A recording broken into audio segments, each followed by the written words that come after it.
Berarti untuk naik jadi leaders penting untuk disukain oleh tim.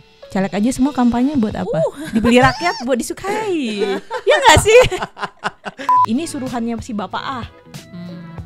Supaya iya aja gitu. Supaya iya aja. Itu juga bukan leaders yang oke menurutku. Oh bukan? Ya karena dia harusnya bisa translate dong.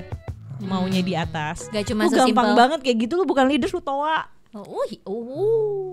Aku tuh paling gak suka ya kalau misalnya ketemu orang yang suka nyalahin. Oh, gue kan orangnya memang begini gitu. Kayak lu fix mindset banget sih gitu. Hari ini kita kedatangan salah satu HR consultant yang sering banget sharing-sharing tips mengenai hiring karyawan, apa aja challenge-nya, tentang leaders-leaders juga di IG personalnya.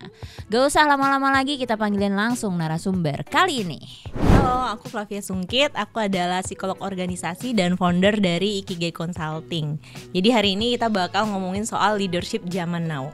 Banyak banget obrolan fakta bagaimana kita tuh masih butuh leadership yang berkualitas tinggi. Jadi langsung aja kita mulai podcastnya.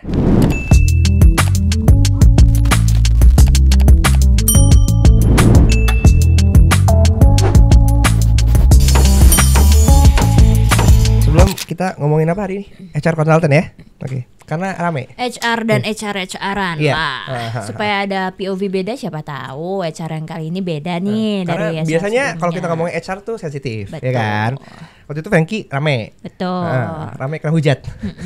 Karena biasa HR lebih banyak jadi musuh hampir semua employee ya. Iya. Gue dengar statement kayak kalau dengar HR itu kayaknya jadi kayak polisi gitu. Iya, Orang takut sama benar-benar. HR. Dipanggil HR udah hah gitu. Mau kena SP. Kalau enggak, kalau itu si HR gitu. Jadi hari ini kita mau datangin narasumber. Bukan mau datang sih, udah datang. Dia udah 12 tahun. Secara looks pengalamannya. kalem nih Kalem. kelihatannya. Tapi kita nggak tahu apakah dia sebenarnya macan juga. Betul, kalem-kalem dalamnya macan tetap ya. Jadi langsung aja kita panggilin. Fla. Halo. Flavia. Halo. Aku manggilnya Fla sih. Oke. Terserah Fla, sih. iya. Oh, lebih Fla. pengen dipanggil apa? Fla aja. Fla aja. Isi kue sus loh. Iya itu kan tuh kan jawabnya sama kayak gue kan. Cucok ya, cucok. Macan sih tapi ini mama cantik. Asik. Welcome, Fla, Mama Kulik. cantik. Welcome. Thank you for having me. Terima William kasih udah Dwina. jauh-jauh karena bukan orang Jakarta. Tapi Orang Jakarta, tapi kita, udah pindah. kita import ke Jakarta lagi kali ini. So, Ceritain kenalan dulu kali. background dulu. Iya, ceritain dulu dah. Professional background Flexing mungkin. dikit gitu. Flexing Oke, dikit flexing boleh. dikit, Udah berapa oke. lama nih emang di HR mau ngomongin tentang HR gitu. Mau berapa lama nih? Kalau ngomongin berapa lama jadi ketahuan umurnya soalnya. Gak apa-apa. Dari kemarin juga semua gak ada yang mau nyebut umur. Oh gitu ya. Jadi aku udah sekitar 12 tahun lah di bidang HR. Jadi dari dulu kuliah ngambil masternya juga di psikologi tapi psikologi industri. Oke. Jadi aku psikolog organisasi. Sebagai profesional berarti kurang lebih sekitar 8 tahun sebagai profesional HR, pernah di salah satu BUMN dan national company juga. Terus habis itu banting setir jadi entrepreneur. Saat ini membuka sebuah konsultan human resource dan people development center yaitu Ikigai Consulting. Wih, Udah berjalan 4 tahun. Oke. Ikigai ini di Jakarta. Kita base-nya di Semarang, tapi untuk kliennya kita cover area Jakarta, Semarang, Jogja, dan Surabaya. Menarik. Kali ini kita akan mendapatkan insights luar Jakarta. Sekaligus kita mengulik ya gitu kan. Karena kalau kita ngelihat bahwa point of view masyarakat di Jakarta sama di luar Jakarta itu ada gap, ya kan? Betul. Di Jawa dan di luar Jawa itu gapnya lebih gede lagi. Betul. Ada yang di luar Jawa nggak? So far enggak sih, belum. Nggak ada ya, Abis oke. ini kita cari. Kalian Ceritain. yang punya HR yang luar Jawa boleh. Ya, Bisa di komen hubungi gitu ya. kan. Terus di komen. Nanti dapatkan diskon khusus. Waduh. Asik. Mau jualan. Karena seru gitu. Kita di setiap konten-konten kita ngelihat gitu bahwa perspektif orang itu bisa jadi sangat berkebalikan dengan apa yang kita mau sampaikan gitu. Antara itu ya mereka hanya mau hidup dalam boxnya mereka atau mereka belum punya kepikiran ke sana. Karena kan namanya proses karir itu kan semua by jam terbang juga ya gitu. Kalau lu nggak pernah di titik itu, lu kan nggak bisa ngelihat perspektif itu kayak gitu. Jadi mulai dari situ Mungkin karena pengalaman HR banyak di Jakarta, terus akhirnya sekarang nge-handle klien-klien luar Jakarta juga dari sisi HR. Apa sih yang paling mengagetkan bedanya kayak gitu ternyata beda ya Jakarta sama di luar Jakarta? Iya loh. Apa? Kalau aku rasanya mungkin kayak bisa beda 5 tahun gitu ya. Jadi waktu Iya. Jadi kayak 5 tahun ke belakang gitu. Jadi waktu handle klien-klien yang di luar Jakarta dengan membawa standar di Jakarta dari ilmu dan pengalaman yang aku punya itu ternyata beda jauh banget. Jadi mereka di sana masih very basic lah terkait mindset, kemudian terkait mereka gimana run organization atau manage people itu masih jauh banget lah sama di Jakarta. Tapi sekarang udah much better soalnya ada Ikigai Consulting. Asik ya. Gitu. Jadi tapi ya itu pertanda bahwa memang PR-nya memang masih besar ya untuk Indonesia untuk revolusi mental dan skill asik. Gitu. Jadi memang beda jauh tapi sekarang udah much better. Industri juga udah mulai berkembang di Jawa Tengah dan Jawa Timur gitu. Kasih contoh deh, kira-kira hal paling simple apa sih yang lu lihat itu kayak harusnya ini tuh gini kan, kita punya mindset ya kalau orang di Jakarta kita selalu punya pikiran standar tuh ini tuh hal paling basic gitu. Kok lu di sini nggak bisa melihat seperti itu gitu? Apa sih hal paling konkret yang lu temukan? Hal yang paling mereka nggak bisa nge-run meeting. Hah? Nggak tahu caranya meeting.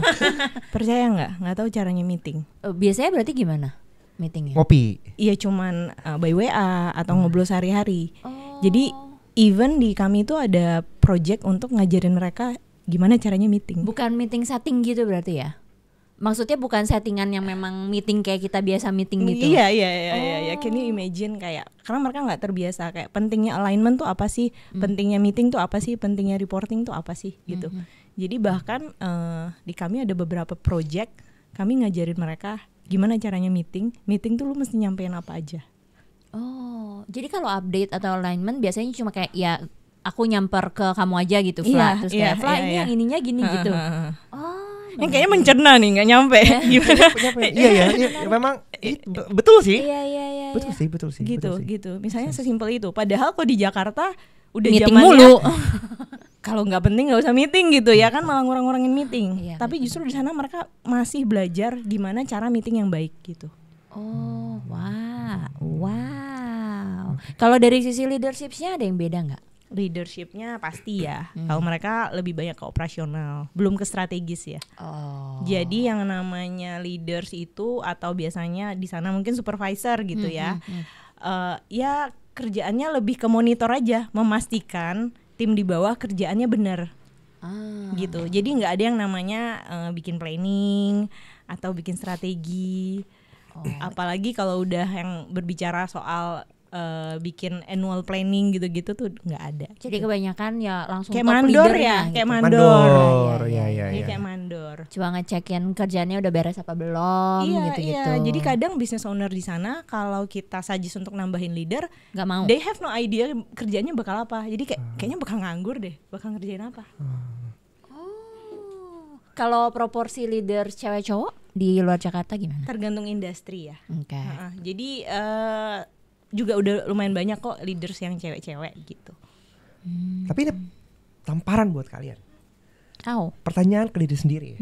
Apakah selama ini kalian adalah manager atau leader atau sebenarnya mandor? Iya. Karena ada kuliah ada mandor.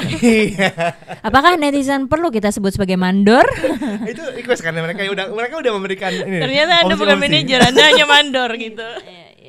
Iya. Ngomongin soal gini, proses menjadi leader ya kan, karena kan ini ada pemahaman yang berbeda antara apa yang kita pahami dan apa yang diharapkan dan apa yang masyarakat ini rata-rata pikir. Orang pikir kayak leader ya sekedar memastikan pekerjaannya kelar kayak gitu. Dari point of view lu, sebenarnya leader itu harusnya ngapain sih? Skupnya tuh selebar apa gitu? Kalau menurut aku yang pertama mungkin first thing first mesti beres dengan diri sendiri dulu ya. Mamam tuh. Iya. Jadi maksudnya kalau lu udah bisa ngurus diri sendiri, kamu udah bisa memastikan kerjaan kamu beres gitu ya. Nah, kamu bisa naik level tuh gitu. Tapi coba handle project dulu deh. Handle project dulu sebelum handle tim gitu. Nah, kalau dari situ kita bisa ngelihat kan potensi gimana ngelola orang, berkomunikasi dan sebagainya. Karena kalau ngomongin leader kan sebenarnya nggak mesti jadi pinter di bidangnya ya. Tapi yang penting kamu tuh bisa make everything tuh going smooth and well gitu. Jadi itu sih kalau dari aku. Kebanyakan kan kalau misalnya walaupun ya karena kita sering ngomongin adalah jenjang karir dan semua orang walaupun mungkin tidak beneran semua orang tapi kan mayoritas bekerja pengennya punya jenjang karir jelas, title-nya makin lama makin naik gitu kan. Tapi kan biasanya ketika di top leader atau middle sekarang pun ketika milih siapa nih yang mau dinaikin jadi leader, misalnya ada Vla, ada William gitu. Terus biasanya kan mayoritas akan milihnya adalah performance-nya paling bagus Vla, gue naikin Vla aja deh jadi leader gitu kan. Sebenarnya ketika mau naikin seseorang jadi leader, pertimbangannya harusnya apa aja sih? Apakah based on performance cukup ataukah harus ngelihat Vla banyak yang suka nih, Vla bolehlah naik jadi leader. Sebenarnya ada poin-poin apa aja sih yang baik ya dari sisi performance individual pasti kita lihat ya, ibaratnya kayak tadi ya, kalau lu nggak beres dengan diri sendiri gitu ya, kalau kamu aja nggak bisa perform kerjaan kamu dengan baik, gimana kamu mau pegang sesuatu yang lebih besar gitu. Nah tapi biasanya yang kita kelupaan, kita juga mesti lihat yaitu sisi leadershipnya, komunikasinya, kemudian gimana cara dia berkomunikasi dengan orang lain, dia disukai nggak dengan sama orang lain, sama timnya atau sama divisi lain. Nah itu juga berpengaruh. Berarti itu untuk naik jadi leaders penting untuk disukain oleh tim. Penting menurutku. Oke. Gimana lu bisa jadi leader kalau orang nggak suka lu? Iya kan? Caleg aja semua kampanye buat apa? Dibeli rakyat buat disukai. Ya nggak sih? Untuk disukai dalam short term. Nah itu hati masing-masing ya. Hanya lu dan Tuhan yang tahu. Gitu. Tapi kebanyakan ada juga beberapa leaders yang memilih siapa yang mau dipromosiin berdasarkan kedekatan. Banyak gak prakteknya di industri? Banyak sana? Dan menurutku gak salah juga. Karena kan kita mencari orang yang memang satu chemistry dengan kita, ya kan. Nah tapi masalahnya dekatnya ini berbasiskan apa? Performance, data, atau kedekatan lainnya. Penuh arti senyumnya. Ya nggak sih? Senyumnya lainnya, senyumnya penuh arti gitu. Jadi kalau misalnya kita dekat nih, let's say kita punya dua anak buah gitu kan, kita dekat dengan salah satu, tapi misalnya karena dia kalau kita ajakin meeting dia ada inisiatif, jadi kita ngerasa satu chemistry, atau dia sering ngasih ide-ide, jadi kita ngerasa dekat nih, gue kayak satu chemistry nih, caranya, core value-nya nih sama, terus gue pilih dia jadi leader. Beda dengan satunya, misalnya kerjaannya dua-duanya oke, tapi yang satu kayak kurang satu core value lah, kalau ditanyain apa, instead of inisiatif lebih defensif misalnya, gitu.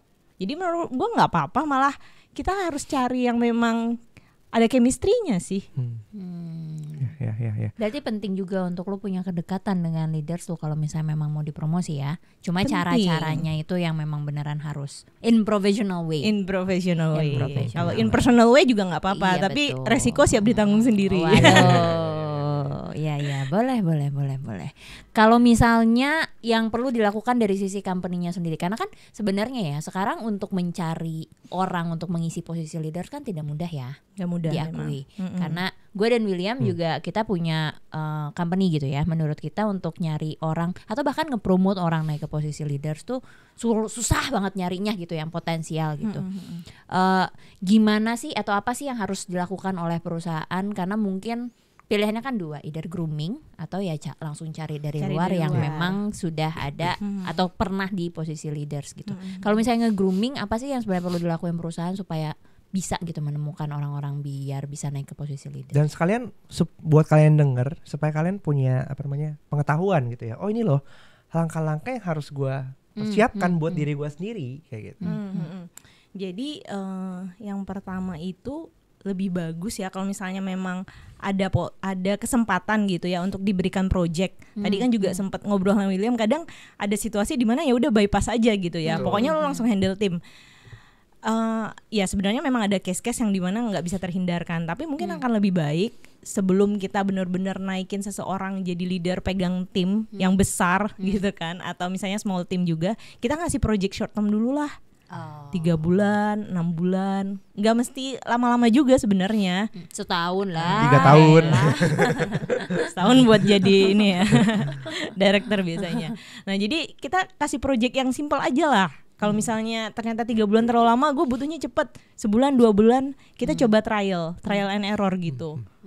Karena bisa aja sih kita ngelakuin psikotes gitu ya buat ngeliat potensinya gitu kan, atau kita lihat dari KPI-nya bisa aja. Cuman kalau aku sih tetap lebih prefer orang itu harus nyemplung dulu gitu loh. Baru benar-benar kelihatan kualitasnya seperti apa, dan kita bisa antisipasi dengan kasih dia proyek-proyek yang kecil. Misalnya ya coba deh kita kasih tim, terus misalnya timnya cuma 2 apa 3 orang gitu, lu coba deh ngerjain proyek yang kecil gitu. Kalau milih leader dari luar gimana sih caranya menemukan ketika interview ya, khususnya karena background lo HR ya, ketika menemukan pas interview gitu kayak orang ini memang cocok nih untuk posisi leaders, ada nggak sensing tertentu yang menandakan orang ini cocok jadi leaders ketika interview? Misalnya lagi meng-hire untuk posisi managerial level gitu, managers. Terus kayak apakah orang yang di interview ini cocok apa enggak? Karena biasanya kan, ini juga kemarin gue sempat bahas sama Fla, orang di CV tend to melebih-lebihkan. Oh betul. Which normal sebenarnya dan diizinkan karena kan lagi jual diri cuy. Ibaratnya ya yang ditaruh First orang-orang. impression matters. Exactly. Dan yang ditaruh orang di poster-poster jualan aja kan kebanyakan diskonnya tuh yang digedein gitu kan. Ibaratnya apa yang menarik untuk orang bisa lihat. Which normal sebenarnya, tapi batasan-batasannya semana sih nulis di CV-nya. Terus lo sebagai HR sendiri ketika lo ngelihat CV, karena lo tahu fakta itu, gimana sih cara lo ngefilter CV-CV yang masuk ke lo gitu. Apalagi especially ya untuk posisi leaders. Oke. Yang pertama memang kita mesti make sure di interview sih. Kadang kalau misalnya CV, ya gue juga pernah ngalamin, CV-nya keren, gue panggil nih, pas panggil, aduh kayaknya kok nggak sesuai gitu ya, nggak sesuainya jauh banget gitu. Jadi ya kalau misalnya kita ngecek CV satu persatu gitu ya, kita lihat backgroundnya, nah itu tuh jangan dilihat doang, ditanyain. Misalnya dia pernah di mana nih pengalamannya. Kadang seringkali kita interview tuh suka what if ya. Kalau kamu misalnya megang tim, kamu bakal seperti apa? Akhirnya jawaban-jawaban yang keluar kan adalah jawaban-jawaban imajinasi gitu ya. Nah, jadi biasanya caranya adalah dari CV-nya itu ada CV gunanya apa? Gunanya dibaca. Jadi jangan CV itu ya cuman dilihat atau cuman jadi filter yang pertama. Jadi pas kita interview bawa itu CV, kita baca, kita probing. Kita probing. Oh, lu pernah pengalaman di sini. Oke, lu ngerjain apa aja? Projectnya apa? Kemudian waktu itu kalau ada masalah gimana cara lu nyelesainnya? Siapa aja yang terlibat? Hasilnya gimana? Jadi di probing terus. Karena kalau misalnya di probing terus, kalau orang bohong tuh ketahuan loh. Nggak bisa jawab. Tidak sinkron nih gitu, nggak atau nggak bisa jawab. Oke. Kalau misalnya dari sisi leadership ketika interview biasanya, misalnya kan pasti ditanyakan, lu pernah nge-project ini gitu, projectnya ngapain, lu nge-handle berapa tim gitu kan biasanya. Betul, kan di project kita probing itu, ya. Gitu. Itu bisa melihat dia tipe leaders yang seperti apa gitu kan. Betul. Nah biasanya ada nggak yang lu paling ajaib menemukan ketika lu interview orang khususnya untuk posisi leaders yang menurut lu kayak lah kok lucu gitu, ada gak? Nah ada tuh biasanya kalau mereka nemuin masalah kan biasanya kita nanya, lu pernah dapat masalah apa gitu. Terus mereka ceritain, mereka jawabnya kayak yang salah tuh bukan mereka gitu, tapi entah bosnya, entah timnya. Nah itu biasa udah coret sih. Oke. Kenapa? Karena dari situ kita ngelihat, oke, lu mungkin bisa menyalahkan atasan lu atau tim lu, tapi kan nggak mungkin lu juga 100% benar kan. Kalau good leaders paling enggak dia pasti punya learning points yang bisa jadi refleksi diri dia gitu loh. Misalnya gue mungkin waktu itu komunikasinya kurang baik ya, atau planning gue kurang ya, atau gue bikin reportingnya masih salah ya, kayak gitu. Jadi biasanya kalau misalnya interview leader, kalau kita nanya masalah terus kita nanya alasannya apa, dia alasannya 100% eksternal, kalau gue sih udah coret sih. Red flag banget ya. Udah red flag. Karena menunjukkan dia lebih menyalahkan keadaan daripada menjadi problem solver. Iya, benar. Gue harus menulis sesuatu untuk segmen 3. Gue jadi punya pilihan buat Flan nanti di segmen 3. Nah, sekarang gue nanya kayak gitu. Kalau ini dalam proses tadi kan kita sempat ngobrol bahwa mempromosikan leader ya kan dalam skala-skala perusahaan tertentu itu kadang suka prematur. Kalau perusahaan besar mereka udah punya sistem ya kan, development program kayak gitu. Back in Astra, gue kan pernah kerja di Astra 3 tahun kan, itu kan jelas coy. Tahapan-tahapan di sini, scoring sistemnya, by KPI, kalau skornya udah tercapai, oke lu udah bisa naik grade lah gitu kan. Tapi kalau di perusahaan-perusahaan yang lebih kecil kan mungkin belum simple itu, dan sering terjadi tadi itu karena keandaan, udah deh lu gue promosiin deh dengan harapan learning by doing ya kan. Dan itu kalau tadi Dwina sangatlah cautious, dia ngejaga gitu kan. Controlling, apakah dia ready atau enggak. Kalau gue suka, nggak apa-apa, kasih kepercayaan dulu. Dan mungkin nggak semua orang akhirnya berhasil, karena kan itu gue juga berspekulasi kan. Apa yang harus dilakukan ketika hal itu terjadi? Kayak, gue betting, ini kayaknya bisa, tapi nggak bisa kayak gitu. Pasti gue yakin banyak juga yang melakukan hal seperti itu, ya kan? Kalau dari point of view lu, gimana caranya kita memitigasi itu? Apa yang mesti dilakukan ketika ini udah terjadi nih? Mungkin buat nextnya itu yang mesti dilakukan adalah komunikasi di awal. Oke, sekarang lu jadi leader, tapi gue kasih lu waktu ya, gue akan lihat nih. Kita akan lihat, kita akan evaluasi 3-6 bulan misalnya. Jadi yang bersangkutan juga tahu kalau dia lagi masa evaluasi. Nggak apa-apa langsung handle tim, tapi kan kayak ada masa probationnya gitu kan. Nah itu. Kemudian kalau misalnya udah terjadi seperti apa, ya balik lagi sih ke performance review. Performance reviewnya seperti apa? Kalau misalnya nggak meet, ya kalau antara dibinasakan.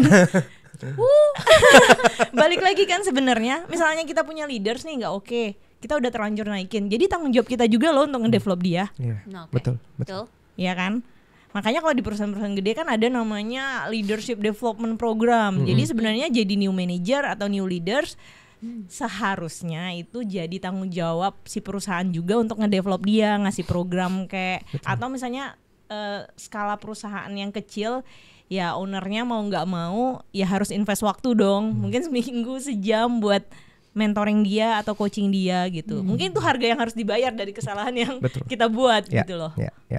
Itu mungkin bisa memitigasi. Tapi misalnya udah coba dibina, tapi ternyata masih nggak bisa ya. Batas waktunya menurut lo seberapa lama tuh? Adaptasi. Ngebinanya? 3-6 bulan. Oke. Apalagi kalau internal ya. Kalau internal tuh harusnya bisa lebih cepat. Karena kan mereka udah tahu culture di perusahaan kita seperti apa. Kalau eksternal mungkin bisa lebih lama. Karena mereka adaptasi. Terus mereka bawa cara kerja di perusahaan yang lama, culture di perusahaan yang lama. Bisa jadi adaptasinya lebih lama gitu. Tadi juga kan lu sempat ngomong tuh, sebenarnya being leader gak harus lebih pintar dari tim. Tadi kalimat itu kan gak sempat keluar dari lo ya. Si nggak harus lebih pintar dari tim, jadinya kan apakah leader ini sebenarnya karena nggak harus lebih pintar, jadi mungkin since pekerjaannya juga mungkin tidak akan terlalu banyak teknikal lagi gitu ya. Ada nggak sih kerjaan yang seharusnya ini tuh kerjaan leader, nggak cuma manage orang gitu, nggak cuma lu mengerti pekerjaannya tipis-tipis, tapi itu sebenarnya banyak tanggung jawab leaders lain, ada nggak? Ada sih, kalau leader tuh nggak hanya ngurusin orang, bener. Harus bisa planning, ya kan? Harus bisa planning, harus bisa organizing. Gitu, harus bisa budgeting. Kalau yang memang udah level manager nih, kalau enggak lu dikasih budget terus hasilnya enggak oke, ya ini juga. Terus harus bisa evaluasi dan reporting. Selain lu bisa ngurus orang, gitu. Kalau buat jadi leader, evaluasi dan reporting itu penting sih menurut gua. Betul. Karena probably belum tentu semua orang itu punya skill mengevaluasi. Ya kan? Karena evaluasi itu kan ya bagian dari critical thinking ya. Betul. Dan kalau level eksekusi mereka mungkin banyak fokusnya di operation gitu, nggak banyak bisa mengevaluasi. Tapi ya managerial level ini yang harus punya waktu untuk bisa melihat dari perspektif yang berbeda, mengevaluasi dan mengimprove. Iya benar improve. Itu juga penting sih. Gitu. Ya. Kalau leaders yang toxic menurut lo yang kayak apa sih? Leaders yang toxic ya. Senyumnya kayak Selalu pernah keluarnya senyum-senyum penuh arti dari tadi. Padahal senyum mikir gitu ya. Banyak sih mau toxic dari segi mana nih. Kalau leaders yang toxic, kalau misalnya ke bawah yang pasti dia nggak bisa pasang badan ya. Itu tuh gue benar ya. Pasang badan kayak gitu. Pasang badan nih apa? Gini, ketika lu menjadi manajer ya kan, middle manager nih. Iya, ada kala di mana lu aja di bumper ya. Iya benar. Bumper ya kan? atas bawah bumper lagi atas kan? bawah gitu. Nah nanti gue pengen denger pandangan lu, bumper atas bawah itu segimana gitu. Ada mungkin ada kecenderungannya dia tendensi jadi bumper ke atas, sehingga bawahnya ketekan. Benar. Atau enggak ke bawah, kebanyakan ke bawahnya, sehingga atasnya juga lah lu gimana gitu. Benar.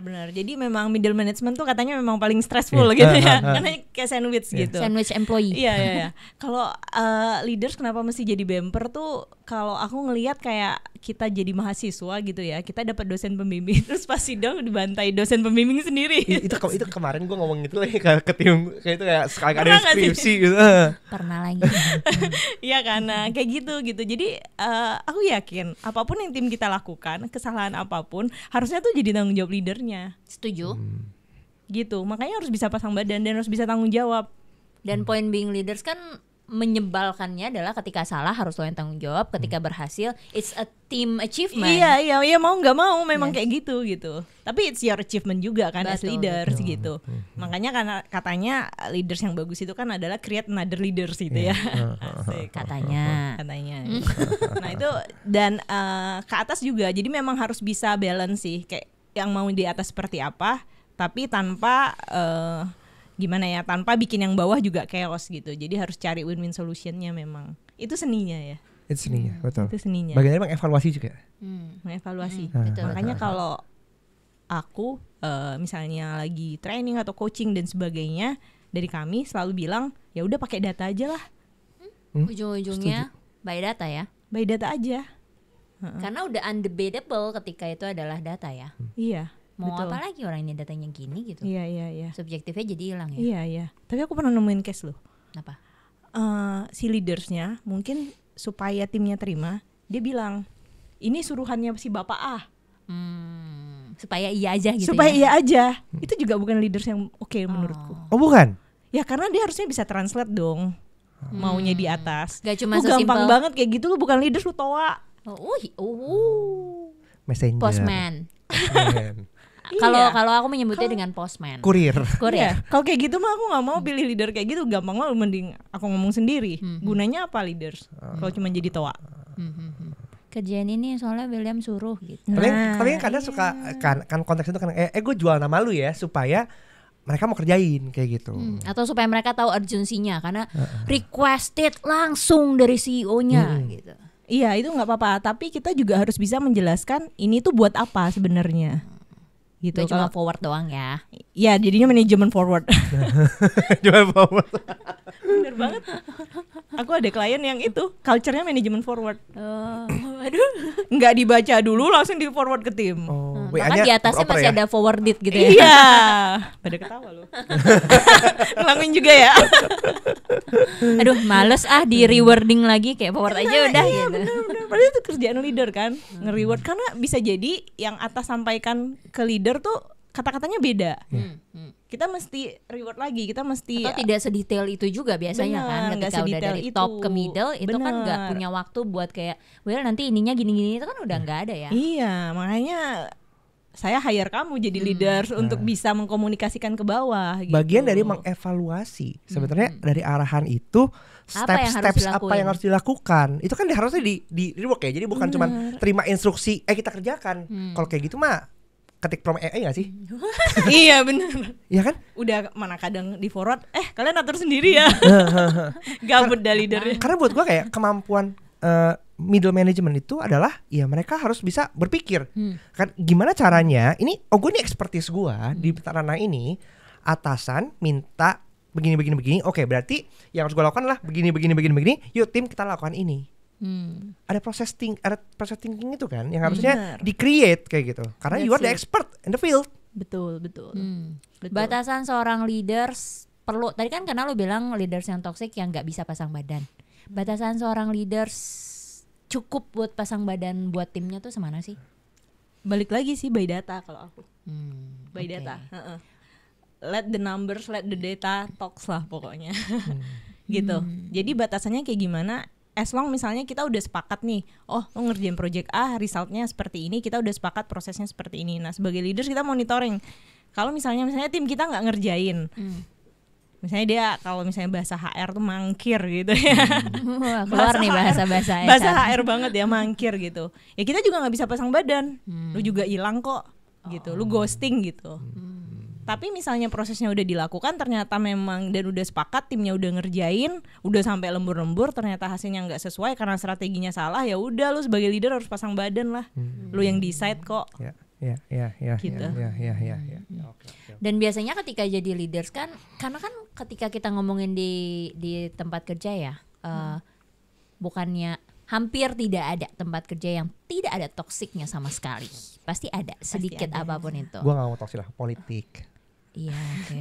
Office politik. Office politik. Politik di office. Drama ya kan. Drama sama aja dong drama. Iya Iya, sih. oke. Politik office lah. Politik office itu kan nggak ada. Kemarin juga gue bahkan sempat ngomong sama William adalah kayaknya justru company atau perusahaan yang nggak ada politiknya malah tidak sehat ya. Iya. Sedikit apapun tuh perlu ada politics di office.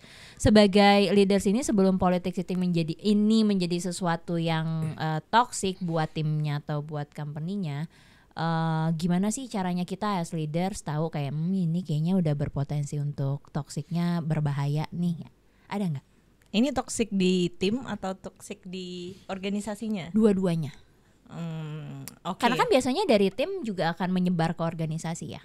Iya, betul. Atau biasanya kan yang lebih gampang ngadu aja gue ke HR lah biar HR mikir gitu kan. Iya, pokoknya apapun masalahnya selalu nih, solusinya pokoknya adalah ya. HR gitu ya. Selalu nih pokoknya kayaknya William lagi aneh gitu. Iya. Jadi kalau misalnya tim kan kita mesti lihat dia tuh ada masalah apa, ada masalah personal kah atau ada masalah profesional gitu kan. Misalnya masalahnya kita mesti lihat nih toksik sama apa? Toksik sama kerjaan, toksik sama rekan, toksik sama atasan, toksik sama organisasi. Oke. Jadi kita mesti mapping dulu. Misalnya toksik sama kerjaan, kita ngelihat apakah kerjaannya tuh nggak sesuai sama skillnya dia, atau misalnya overload, terlalu banyak, kapasitasnya nggak cukup gitu. Atau kurang sampai jadi sempat gosip karena kurang kerjaan. Nah juga bisa ya, malah underload gitu ya. Nah kita mesti mapping. Apakah kalau misalnya itu mungkin kita mesti bisa desain kerjaannya yang pas buat dia, atau misalnya jawabannya misalnya dia dirotasi karena ternyata jobnya nggak sesuai nih sama skillnya dia, atau kalau anak sekarang nggak sesuai sama passion, gitu kan. Kita bahas nanti itu. Nah kemudian yang kedua, kalau misalnya toksiknya sama rekan, nah kita mesti gali lagi apa nih. Apakah kita bisa ketemuin sama rekan yang bermasalah dan sebagainya. Nah itu biasa minta tolong HR untuk jadi penengah. Nah kalau toksik sama atasan, nah itu juga harus one on one dong sama atasan gitu. One on one sama atasan kan mungkin tidak semua atasan juga terbuka ketika ngobrol sama tim bawahnya ya, maksudnya. Iya betul. Di situ HR biasanya megang peran tertentu nggak? Karena kan Iya, bisa jadi jadi kayak aku tuh nggak suka sama William, tapi William nggak tipe yang bisa diajak ngobrol biasanya. Tapi William statusnya misalnya bos aku gitu. HR bisa ngapain kalau kayak gitu? Pasti konseling jatuhnya. Konselingnya apakah langsung bertiga? Oh enggak, biasa satu-satu dulu. Kayak konseling keluarga lah. Kayak konseling pasangan, pokoknya kayak konseling suami istri gitu ya. Satu-satu dulu, terus nanti dicari titik tengahnya, kemudian mau resolve konfliknya seperti apa.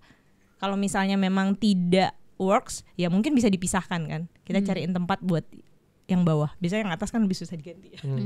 Iya, kita cariin tempat buat yang bawah kalau ternyata anak ini masih perform gitu. Terus opsi yang keempat adalah organisasinya. Organisasinya gajinya kurang, makanya cuap-cuap, atau misalnya ngerasa jenjang karirnya nggak ada. Atau perusahaannya gimana, mungkin setting kerjanya dan sebagainya, environmentnya nggak enak. Jadi kita sebelum kita menilai oh ini toksik gitu, kita mesti breakdown dulu tuh toksiknya di part yang mana gitu. Karena banyak banget kan faktor sebenarnya. Atau juga mungkin ada personal problem, ternyata dia masalah di rumah dibawa ke itu juga kantor tuh. Itu banyak banget gitu. Jadi di kantor jadi tempat pelampiasan. Iya. Karena masalah di rumah gitu. Tapi dari sisi HR sendiri gitu ya, ini kan mixing antara personal problems dengan professionalism gitu kan ya. Sebatas mana itu bisa ditolerir? Sebatas tidak mengganggu produktivitasnya. Jadi biasanya kita, makanya kalau ini HR banget ya, ada namanya SP. Ada yang namanya SP gitu ya. Jadi biasa kita akan panggil dulu kayak sebenarnya kamu ada masalah apa sih? Terus kita minta komitmennya dia, kamu butuh waktu berapa lama untuk bisa menyelesaikan ini. Jadi misalnya di luar komitmen itu ya bisa jadi dikasih surat teguran, SP dan sebagainya. Karena dia dinilai nggak profesional. Gitu. Apakah benar yang biasanya suka disebut kayak kalau kantor kebanyakan ceweknya nanti jadi kebanyakan drama? Benar nggak deritanya? Bener juga sih. Bener juga loh. Apalagi yang ini ya, yang sorry to say ya, mungkin yang background pendidikannya agak kurang, atau misalnya masih muda-muda gitu. Jadi kayak memang secara ini kan namanya psikologi manusianya tuh di usia segitu tuh memang emosinya masih meluap-luap gitu ya. Belum terlalu dewasa. Dan banyak banget, aku juga ngalamin kok klien-klien yang misalnya dia di tokonya gitu ya, toko-tokonya isinya perempuan. Itu pada kayak grouping, berantem, iri-irian, kayak gitu. Oke. Jadi ya kalau aku bisa bilang ya ada benernya juga sih. Kan itu cowok memang lebih logis. terjadi ya. Tuh, Terjadi. logis. Kita ngomong kemarin logis-logisan dan feeling-feelingan. Ya kan? Berarti penting untuk memperhitungkan jumlah rasio laki-laki perempuan di satu perusahaan dong. Menurutku enggak juga. Jadi memang tergantung leadernya lagi. Oh, oke. Kamu bisa develop mereka enggak untuk mereka bisa berpikir logis gitu. Untuk mereka bisa profesional. Karena mau laki-laki mau perempuan masalahnya kan juga masing-masing ya. Kalau mungkin perempuan itu terkenal dengan suka drama, kalau laki-laki biasanya terkenal dengan kurang tekun misalnya. Gitu. Oh, Suka seenaknya. kurang tekun laki-laki malah. Iya. Biasanya Nggak teliti stigmanya Oh, oke. seperti itu gitu. Tapi kan sebenarnya kita nggak bisa generalisasi juga gitu loh. Hmm. Jadi balik lagi ke perusahaannya gimana lu bisa ngedevelop bentuk culture, training tim kamu supaya ya bisa punya attitude kerja yang oke gitu. Oke. Komentar lu sendiri terhadap sekarang hiring yang gak tahu ya prakteknya. Gue udah lama soalnya nggak nge-hire. Dulu gue nge-hire tim gue sendiri sebelum gue punya HR. Sering banget untuk nanya lagi ada plan buat punya anak gak, udah nikah atau belum. Itu kan banyak ya HR yang nanya, khususnya ke perempuan ya. Banyak. Itu pendapat lu sendiri gimana?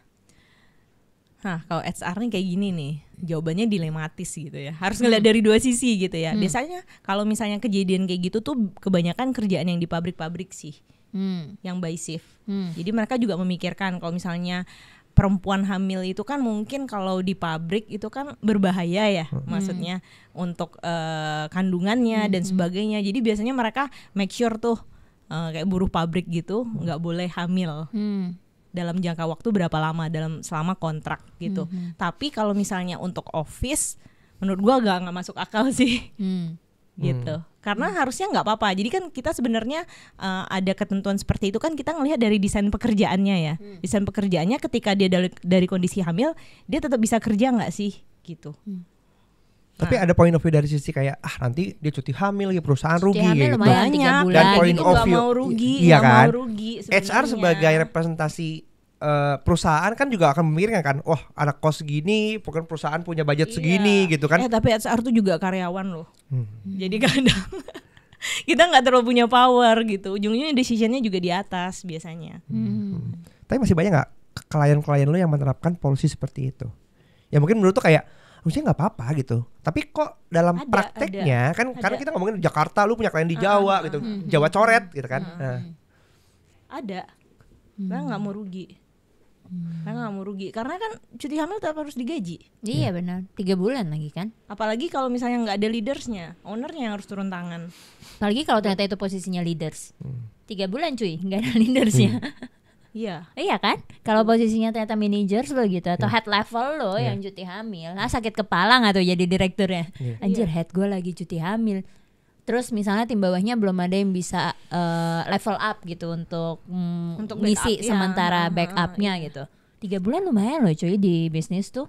Apakah itu jadi salah satu pain point atau nggak jadi PR yang Atau harus menjadi- di prepare gitu maksudnya kayak Harus ya sebagai di-prepare. leader ya lu harus sejak awal jangan sampai hanya membuat tim lu bekerja sebagai operation aja, tapi harus mulai pelan-pelan nanam-nanam Harus mulai benih. delegasi, ya, Iya. betul. Karena kan sekarang misalnya hamil, lu nggak bisa pecat juga, nggak boleh, Nggak boleh ya? nggak boleh, bisa dituntut. Pecat karyawan hamil itu tidak diperbolehkan. Ini mempengaruhi ke nilai tawar seorang perempuan yang jadi lebih rendah nggak? Iya, Praktis ini ya. iya benar. Jadinya menurutku dengan kayak gini ya, kalau pebisnis tuh kan akan mikirnya untung rugi ya. Apalagi sudah dilindungi dengan undang-undang tadi Iya. lu bilang kan, Iya. ada undang-undangnya kalau dipecat malah jadi secara undang-undang lu bisa dituntut gitu. Berarti Iya. as business owner gue akan kayak ya daripada nanti gue kena tuntut macam-macam kalau salah. Saat ini gue lagi mau ekspansi gede-gedean, I cannot afford buat ada orang yang cabut 3 bulan. Udahlah gue hire cowok aja gitu kan. Iya, sampai ada yang ini juga kan bikin komitmen kan, lu nggak boleh menikah, lu nggak boleh hamil Bener. dalam waktu berapa tahun gitu. Ada yang kayak gitu. Di posisi-posisi tertentu. Bahkan gitu. ya ada yang bikin komitmen udah hamil nih. Pokoknya selama hamil lu masih bisa kerja. Kalau lu nggak bisa kerja, misalnya kan kadang ada yang hamil sakit-sakitan dan sebagainya. Lu siap mengundurkan diri. Ada loh yang bikin seperti itu. Hening. Kaget. Kejam sih. Lumayan. Tapi Iya. untuk Adian, ya itu bisnis, kapitalisme, cuy, iya. kapitalisme. Iya, tapi ya balik lagi kan kalau business owner, jadi tergantung sih value business ownernya. Makanya that's why leadership tuh is very important sih menurut. Karena kalau dengan leadership yang baik, harusnya hal-hal kayak gitu tuh nggak terjadi. Iya. As employee juga berarti penting untuk kalian nyari tempat kerjanya sih. Kalau memang kalian maunya nyaman dan keamanan, mungkin ya multinational company akan lebih aman karena secara aturannya jelas, secara tata kelola perusahaannya juga udah lebih jelas menurut undang-undang dan segala macam gitu. Kalau bisnis-bisnis kecil kan biasanya yang akan agak lebih sedikit rebel terhadap aturan-aturan ya. Iya, sebenarnya bisnis-bisnis kecil kan mereka juga lagi berproses ya. Exactly. Karena kalau misalnya harus 100% comply dengan peraturan pemerintah itu mungkin juga berat ya, Boncos. gimana bisnis-bisnis lokal dan kecil bisa berkembang gitu kan. Kalau enggak ya udah yang giant-giant company aja nih yang bakal terus eksis gitu. Makanya kalau aku sih balik lagi ke leadership, karena sebenarnya dari klienku juga nggak semua kok business owner yang kayak tadi ya give and take relationship. Mereka juga udah banyak yang memikirkan tadi plan A, plan B-nya seperti apa. Dan biasanya ya business owner juga pada akhirnya mereka ya udah nggak apa-apa, gue punya karyawan perempuan dia oke kok gitu. Nah gue bisa backup dulu gitu kan dalam waktu beberapa bulan doang. Apalagi kalau yang office kan kadang masih ada yang ya walaupun nggak diperbolehkan sih kadang masih ada yang di rumah tuh masih mau standby gitu loh. Ya. Mereka Padahal gitu. lagi cuti hamil. Padahal gitu lagi ya. cuti hamil gitu. Oke. Yang Kita penting masuk. aku diizinkan kerja Yes. dari rumah. Kita masuk ke segmen 2 guys. Masuk baca komen pertama ya dari Angel Kujaya Tomo. Di sini dibilang mau belajar jadi leader, tapi personal orangnya nggak berani tegur yang lain, nggak enakan. Tapi orangnya kesal sama kita. Gimana ya? Any tips? Kalau menurut lu kayak apa yang mesti dilakukan nih? Kalau ada orang yang karakter begini, tapi minta Nggak enakan, dipromosiin. tapi pengen jadi leaders. Aku dapat pertanyaan yang sama lagi. Common question. Komen berarti ya. common question ya. Nah ini sih, jadi kita tuh sering nyalahin feeling gitu ya, nyalahin perasaan nggak enakannya. Padahal yang namanya nggak enakan sama aja, masa direktur ada perasaan nggak enak, jadi enak-enak aja buat negur marahin orang. Jadi kalau aku lihat di sini tuh terkadang kita fokus sama feelingnya gitu, fokus sama perasaan nggak enaknya. Padahal perasaan nggak enak tuh wajar loh. Nah, yang kita lupa tuh adalah harusnya kita belajar komunikasinya sih. Oke. Gimana Karena- cara menyampaikannya ya? Bener, itu yang lebih penting daripada kita fokus sama feeling nggak enak. Pokoknya gue harus bisa enak nih marahin orang. Kita manusia ya gitu. Pernah nggak sih lu marahin orang terus kayak ya gue seneng, gue happy, gue main-main aja enggak Aku memang suka marahin orang. Iya kan nggak normal gitu. Jadi itu persepsi yang salah sih. Ada contoh nggak? Kayak bikin simulasi kayak gitu. Nah. Bikin simulasi. Misalnya nih yang pertama ya ini dia ngerasa nggak enak gitu ya, nggak enakan. Jadinya kita nggak mau marahin tim, karena kalau misalnya kita marahin tim nanti timnya atau kita negur tim nanti timnya Aku dibenci. dibenci.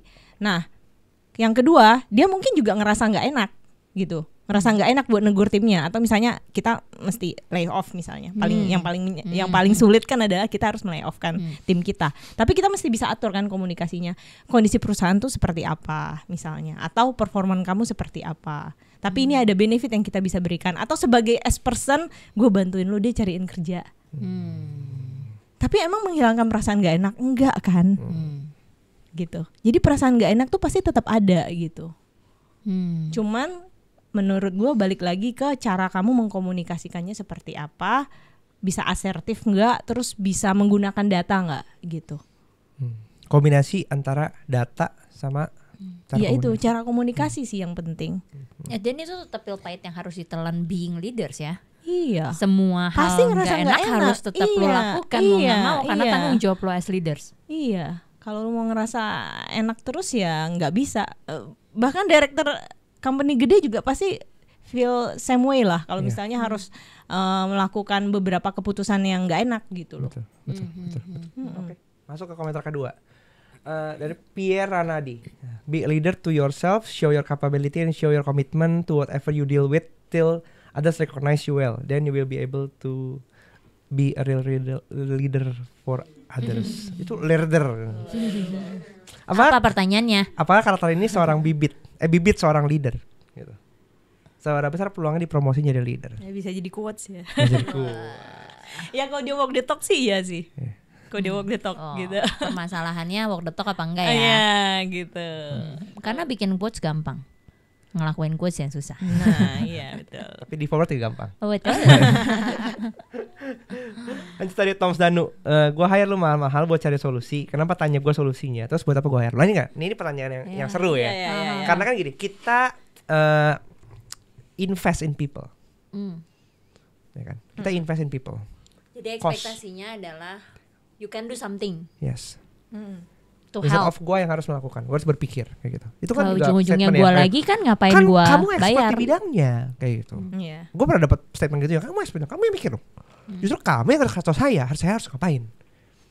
Sama kayak gue hire lu sebagai HR consultant, ya kan? Jangan kasih tau gue, lu yang harus kasih tau gue karena lu expertnya, kayak gitu. I'm buying your expertise gitu. Apa yang mesti dilakukan ketika kita terjadi dalam hal konteks seperti ini? Gitu. Ini situasi sulit sih. Karena sebenarnya kalau misalnya kita ngelihat dari motivasi dan tujuannya, ya benar, gue udah hire lu gitu, gue expect lu bisa kerja, tapi gue balikin lagi ke komunikasi sih. Gimana cara lu bisa mengkomunikasikan ini in a assertive way, In a good way sih. in a good way gitu. Tanpa kayak, lalu gue bayar ya lu mikir gitu ya. Iya benar. Ya walaupun motivasinya sama gitu loh. Walaupun banyak juga leaders yang kayak gitu. Iya, gue udah bayar lu gitu, tapi lu mesti bisa mikir dong. Makanya menurut gue sekarang tuh makanya lagi ngetren banget teknik coaching kan. Jadi kita balikin tuh. Ask questions. Iya, ask question gitu. Oke, jadi menurut lu ini gimana? Dari expertise lu seperti apa? Memang rasanya capek sih, rasanya bertele-tele gitu. Tapi ya kalau lu mau jadi leaders yang baik ya memang itu cara yang memang harus lu lakukan. Nah tapi again ya lu harus ada batas toleransi. 1 kali oke. 2 kali oke, 3 kali kayak gitu terus ya kita juga buat apa gue hire lu gitu. Probably ada titik di mana sebagai orang yang mendapatkan instruksi, mereka juga harus bisa menanyakan balik sebenarnya, menggali. Betul. Kadang-kadang kan instruksi Reconfirm. dan arahan itu kurang jelas, gitu kan? Ketika lu disuruh come up sama satu solusi, probably sendiri pun nggak jelas, gitu. Apa yang mesti gue lakukan? Tapi nggak mau bertanya. Ketika nggak mau bertanya, pada akhirnya berkutat dengan pemikiran asumsi-asumsi sendiri yang nggak ada juntrungannya keluarnya. Ketika ditanya follow up-nya gimana hasilnya, belum ada. Kan jadi Atau nggak sesuai sama yang diminta. kayak gitu. Nah tapi loh kalau misalnya kita expect tim kita untuk bisa seperti itu juga nggak gampang loh. Apalagi kalau tim eksekutor, kadang mereka juga belum nyampe kan ke level itu. Betul. Makanya kita yang sebagai leader mesti gali supaya mereka bisa mikir kayak gitu. Susah tapi loh. Tapi ada kalau gimana? Aman. Terus sebagai leader Aman-aman juga, gitu hari ya H kan? money-nya aman. Balikin gitu. lagi, probing Terus lagi. sebagai leader Datanya gini, mana? kita Gua mau nanya, mau buka. Iya, apa ya? iya. Gimana nih? Ada yang seguan tuh nggak? Nggak aman. Lagi dipikirin. Jadi mereka pun nggak membuka diri untuk mengatakan bahwa gue nih belum paham nih apa yang mesti gue lakukan kayak gitu. Karena takut kalau terlihat tidak paham atau tidak tahu mesti ngapain jadi bad points dari bos. Iya itu juga banyak kejadian ya. Nah jadi kita sebagai leader balik lagi minta datanya. Oke aman, gue boleh lihat nggak? Gitu. Tapi jangan sampai micromanaging ya. Baru mau nanya kayak ada nggak batasannya jadi micromanage Kalau ujung-ujungnya micromanage kan? kita ikut ngerjain tuh, dilihatin satu-satu. Kan kita cuma pengen review mana datanya, lu bilang aman, gue pengen lihat dong progresnya seperti apa. Gitu. Jadi balik lagi sih ke data. Ujung-ujungnya harus by data. Dan komunikasi itu tetap nggak cuma sekadar perkara menyampaikan hal doang, tapi lu juga harus tahu waktu, tempat, kapan lu ngomongnya, gimana cara ngomongnya. Iya, cara Itu. ngomong sih yang menurutku sangat-sangat penting. Tapi menurut lo salah nggak tipe leaders yang kayak gitu kalau ngomong selalu nada tinggi, bentak-bentak gitu misalnya. Sebagai ya emang gue karakternya kayak gitu. Enggak, karakter nggak bisa jadi excuse menurutku. Ada kok yang karakternya bisa straightforward tapi mereka bisa mengkomunikasikan itu dengan bagus. Banyak yang seperti itu. Jadi aku tuh paling nggak suka ya kalau misalnya ketemu orang yang suka nyalahin, oh gue kan orangnya memang begini gitu. Kayak lu fix mindset banget sih gitu. Kayak emang nggak bisa ya memperbaiki the way lu berkomunikasi gitu. Oke. Gak apa-apa lu dengan karakter lu yang straightforward dan sebagainya, tapi lu bisa kok berkomunikasi dengan bagus, dengan baik. Tapi ada juga kan sebenarnya dua arah ya, ketika misalnya leadersnya udah being assertive atau baik gitu ya, ujung-ujungnya bawahnya juga kayak bangke nih gitu, udah dibaikin, udah diajak ngomong baik-baik, benar, bawahnya malah jadi ngelunjak gitu. Oh Itu kan ya juga ada, banyak ada, ya. banyak. Itu udah di luar kontrol Bos lah. aku baik banget sih soalnya. Iya. Do your part aja lah menurutku. Kalau ngerasa kayak aku udah berkomunikasi dengan bagus tapi timnya di bawah masih nggak oke, ya udah, memang itu udah di luar kontrol. Memang binasakan aja. Iya. Dibinasakan aja.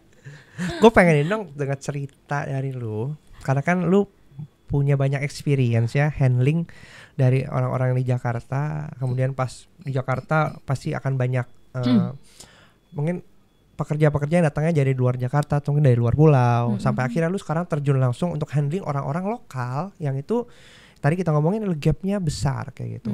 Nah, poin-poin apa menurut lu yang jadi kecemasan terbesar kayak gitu? Karena kan kita sekarang narasinya mau menjadi Indonesia Emas 2045. Oh, iya. Tapi kan kita masih Cemas. dapat extra Cemas C nih, gitu. ya kan?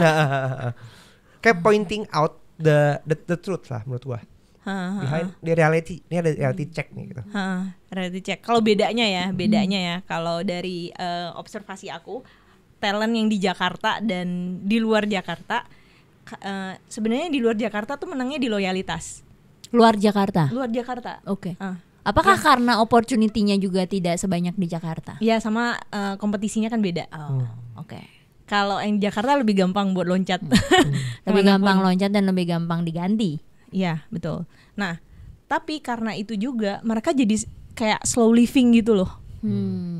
Nah, karena slow living itu rasa kompetitifnya kurang, jadinya keinginan buat berkembangnya juga kurang. Nah, menurutku keinginan buat berkembang itu yang memang jadi PR besar yang beberapa klien yang aku handle sekarang yang di luar Jakarta gitu. Karena kalau misalnya di Jakarta itu tuh somehow, ya nggak semua ya, aku nggak mau generalisasi, tapi kalau di Jakarta tuh biasanya dikasih sesuatu tuh kayak masih bisa jalan, masih bisa belajar sendiri dan sebagainya gitu.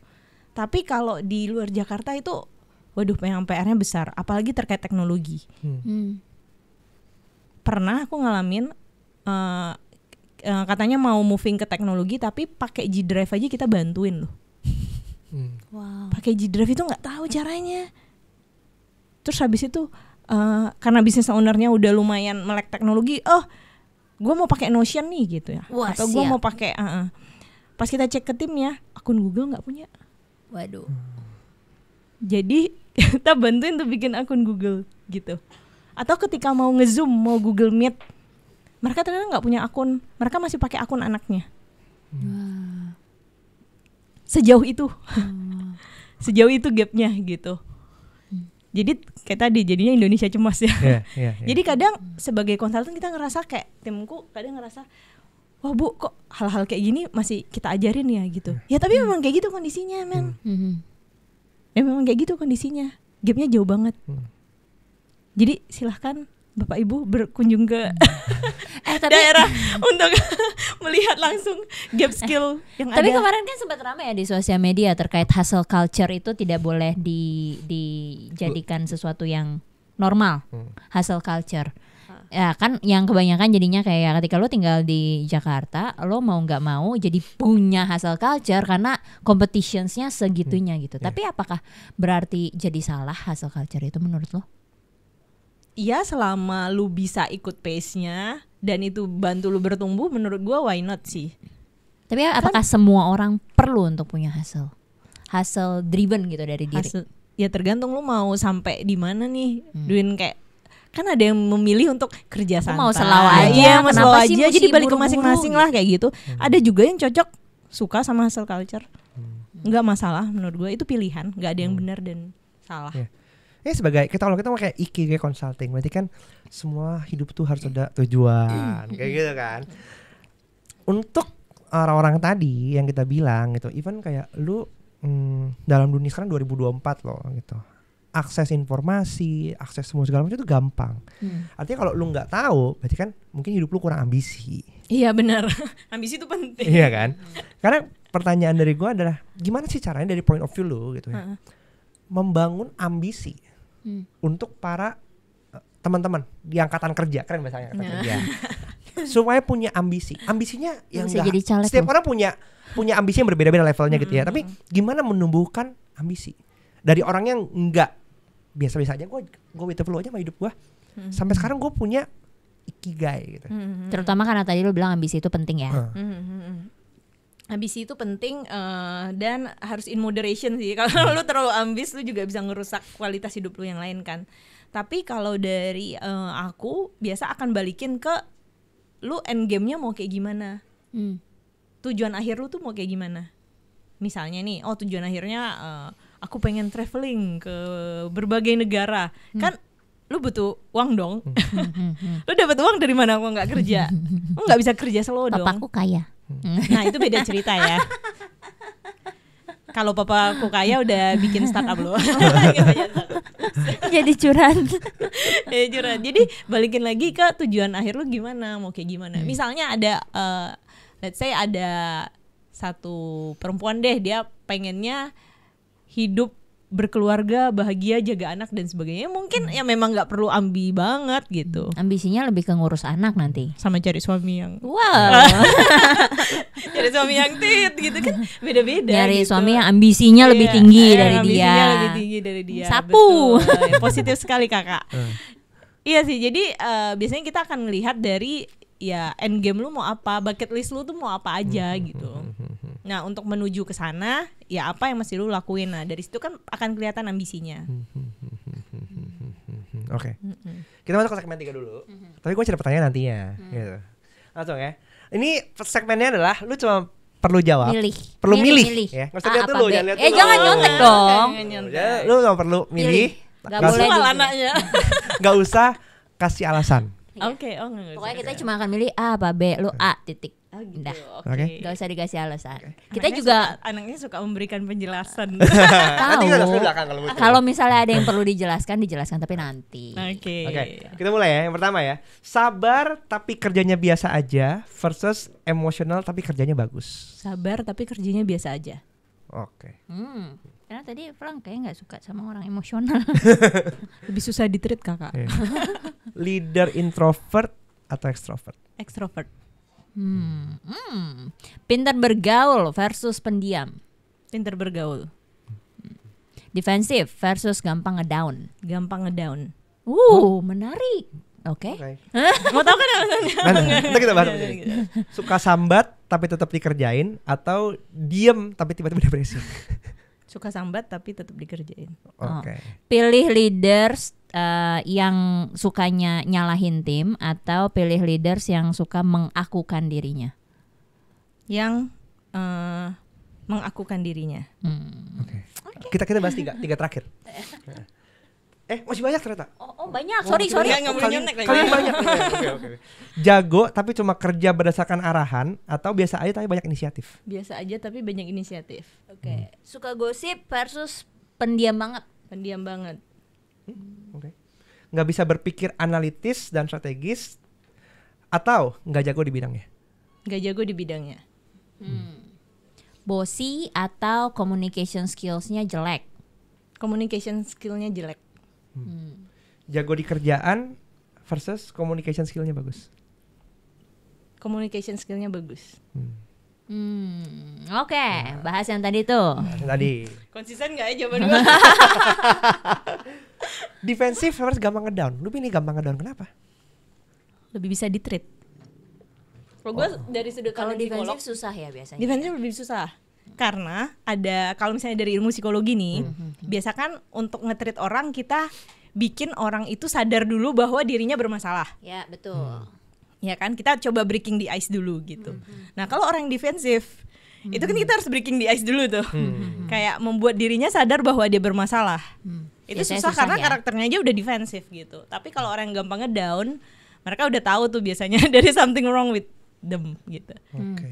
Dan kita lebih bisa memotivasi, lebih bisa konseling dan sebagainya. Kalau defensif lu kuat-kuatan udah memasang badan gitu ya. Iya. Gak mau, gue gak salah nih, gue yang benar nih, ini point of view gue nih. Iya, lebih susah gitu. Kenapa lo lebih milih leaders extrovert daripada introvert? Karena gue introvert. Ya. Gue someone yang bisa compliment me gitu. Karena gue sama aja lah sebenarnya introvert extrovert, tergantung lu butuhnya yang kayak gimana. Dan buat lo lebih butuhnya extrovert karena lo udah introvert. Iya. Oke. Tadi yang kenapa lo lebih milih leaders yang mengakukan daripada yang suka nyalahin tim? Balik lagi sih, kalau mengakukan ya berarti kita kasih panggung aja. Tapi kalau nyalahin tim, kita harus intervensi banyak orang. Kalau mengakukan kita cuma intervensi leadernya aja gitu. Ya kan, kita kasih panggung, kita kasih intervensi yang bisa memuaskan kebutuhan dia untuk di-acknowledge gitu. Kalau ketika hiring, lo pilihnya yang mana? Pas mau hiring, pas interview, ada itu leaders yang ketika ngomongin projectnya tadi dia salah-salahin timnya, sama ketika pas ngomongin projectnya seolah-olah dia hero-nya doang di project itu yang bikin sukses. Lo pilih yang mana kalau pas hiring? Yang kedua tetap yang di hero. Oke. Cuma kasih spotlight doang ya intinya ya. Iya. Back dulu satu dong. Tadi ada oke, suka sambat tapi dikerjain versus Diam-diam diam tahu-tahu tapi depresi. Kan lu bilang yang suka sambat. Tapi Iya. tetap dikerjain. Apakah itu bukan menjadi bibit-bibit toksik? Karena kayak ngoceh dulu gitu. Iya. Kalau Walaupun tetap diam-diam dikerjain. tapi depresi mungkin jadinya lu cuma perlu take care of satu orang. Enggak juga, kerjaannya kagak beres. Gue harus cari orang lain yang buat ngerjain kerjaan dia. Gitu. Iya enggak. Kalau suka sambat tetap dikerjain, yang penting kerjanya udah beres nih. Lu suka sambatnya, yuk kita ngobrol. Lu enggak puasnya di mana gitu. Lu sambatnya ke gua sini gitu ya jadinya. Karena kalau misalnya dia walaupun dia suka sambat tapi tetap dikerjain, paling enggak dia masih punya sisi tanggung jawab gitu loh. Masih tetap punya positif side ya. Iya. Lo lagi ngomong sama psikolog soalnya Will. Iya. Tapi itu poin yang bagus ya. Ini pertanyaan menurut gue ya, kalau dari gue yang terakhir ya. Sekarang nih kan kita hidup di dunia sosial media, di mana ada orang yang rajin membuat konten, ya berbagi pandangannya atau apalah kayak gitu kan ya. Dari sisi HR gitu, seberapa besar faktor lu untuk social recruiting? Main kayak ketika lu rekrut, lu akan menjadikan sosial media itu sebagai bagian dari lu analisa, screening kayak gitu. Iya. And Sekarang apa yang lu menjadi melakukan red flag gitu buat lu? Malah biasanya sekarang banyak HR yang pokoknya akun lu jangan di private. Gue sering nemu lo gitu loh. Di CV-nya, ini akun Instagram saya, terus gue klik, private. Ngapain di share? Biar di follow. Jadi kan kalau lo penasaran, jadi lo klik follow, aku nambah gitu, follower. Ya maksudnya kayak ngapain gitu kan? Ini Instagramnya gitu kan? Diklik, di private gitu kan? Lah gimana nih? Kalau kepo follow dulu dong. Mau kasih lihat apaan gitu? Atau kayak Lu mau tahu banget hidup gua gitu loh. ini LinkedIn saya, diklik lah kosong gitu. Nah gimana nih? Apa yang mau lu tunjukin kayak gitu kan? Follow dulu baru bisa kepo. Nah, tapi red flag poinnya apa gitu? Lu akan lihat, wah ada Ya menurut lo red flag sosial medianya ketika hiring. Sosial medianya red flag ya.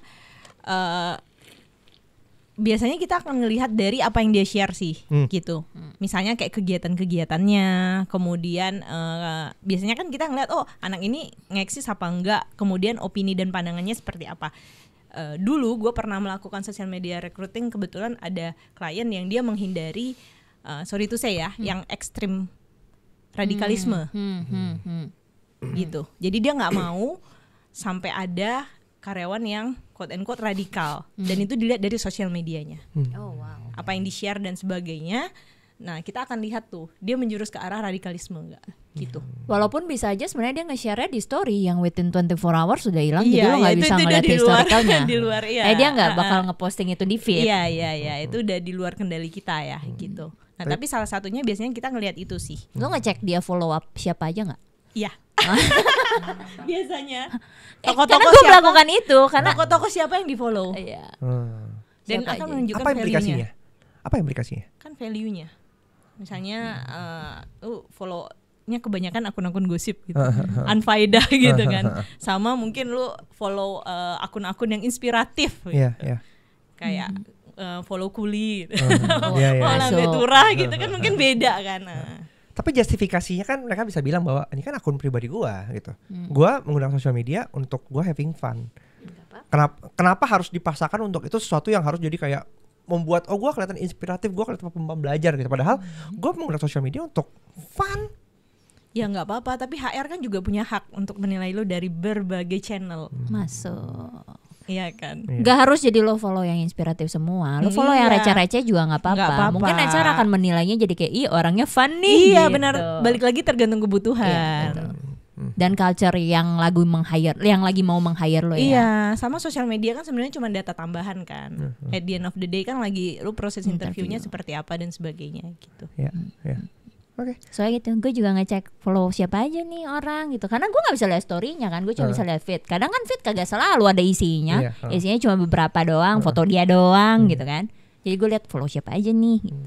Kalau follow William Sudana, males deh. Gitu. Bagus berarti. Dia suka dengan statement-statement kontroversi gua. Males deh orangnya kontroversial nih kayaknya, makanya doyannya William Sudana. Oke. Jalan toksik nanti ya. Last statement. Gue minta terakhir kata-kata dari lu ya, pandangan, ya kan, tips. Gimana sih caranya buat para Managers atau leaders untuk dia nggak salah nggak salah. kalau mau ngepromosiin timnya. Karena kita kayak ada connection gitu ya, bisa nyambungin gitu ya. Iya. Kalau tips dari aku tetap coba kasih project yang short term dulu. Jadi dari situ kamu bisa menilai kira-kira kualitas dia sebagai leaders tuh seperti apa sih, dia komunikasi ke orang lain, ke stakeholder yang lain atau divisi yang lain, gimana dia handle sebuah project.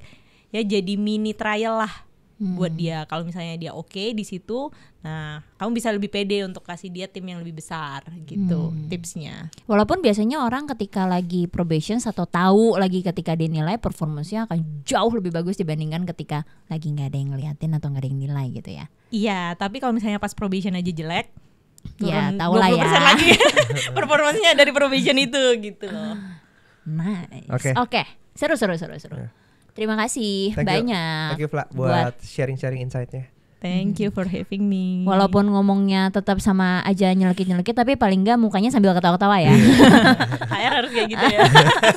Nyelekit tapi yang penting senyum aja udah. Oke, sampai jumpa di video selanjutnya. Bye bye.